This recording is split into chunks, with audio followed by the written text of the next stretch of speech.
Hello guys, welcome back to my channel. Today நம்ம என்ன பார்க்க போகிறோம்னா ரொம்ப ப்ரோட்டீனான ஹெல்த்தியான ரெசிபி தான் பார்க்க போகிறோம். இந்த ஜிம் போகிறவங்கலாம் ப்ரோட்டீனான ரெசிபி வந்து சாப்பிடுவாங்க. அதுக்கு வந்து இந்த பட்டர் பீன்ஸ் வந்து ரொம்பவே ஹெல்ப்ஃபுல்லாக இருக்கும். அந்த பட்டர் பீன்ஸை வச்சு நம்ம ஒரு பிரியாணி எப்படி செய்ய போகிறதுனா பார்க்க போகிறோம். அதேமாரி கொத்தவரங்காய் வந்து நரம்பு மண்டலத்துக்குலாம் ரொம்பவே யூஸ்ஃபுல்லாக இருக்கும். அதை வச்சு ஒரு ஜூஸ் எப்படி பண்ண போகிறோம் தான் பார்க்க போகிறோம்.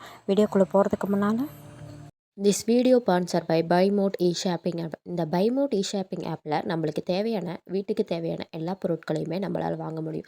இப்போ நம்மளுக்கு ஒரு பொருள் தேவைன்னா நம்ம நியர்பை ஷாப்புக்கு போய் தான் வாங்கி டைம் வேஸ்ட் பண்ணுற மாதிரி இருக்கும். இதுவே நம்ம பைமோட் ஷாப்பிங் ஆப் இருந்துச்சுன்னா அதிலேயே நம்ம பர்ச்சேஸ் பண்ணிக்கலாம். டைமும் நம்மளுக்கு சேவ் ஆகும். பைமோட் ஷாப்பிங் ஆப்பில் வந்து ப்ராடக்ட்ஸ் எல்லாமே பெஸ்ட் குவாலிட்டியாக தான் இருக்கும். நம்மளுக்கு என்ன பிராண்டில் வேணுமோ அந்த பிராண்ட்ஸுமே அங்கே இருக்குது. நம்ம போய் பர்ச்சேஸ் பண்ணிக்கலாம். அது இல்லாமல் கஸ்டமர் கேர் சர்வீஸும் இருக்குது. இந்த பொருள் நம்ம பர்ச்சேஸ் பண்ணிட்டா நம்ம வீட்டுக்கே வந்து டெலிவரியும் பண்ணிடுவாங்க. இப்போ பைமோட்டை கம்பேர் பண்ணும்போது மற்ற ஷாப்பிங் ஆப் எல்லாமே ப்ரைஸ் வந்து பைமோட்டோட அதிகமாக தான் இருக்குது. நீங்கள் வேணால் செக் பண்ணி பாருங்கள். நான் டிஸ்கிரிப்ஷனில் லிங்க் கொடுக்க டவுன்லோட் பண்ணி ட்ரை பண்ணி பாருங்கள். நம்ம இப்போ வீடியோக்குள்ளே போகலாம்.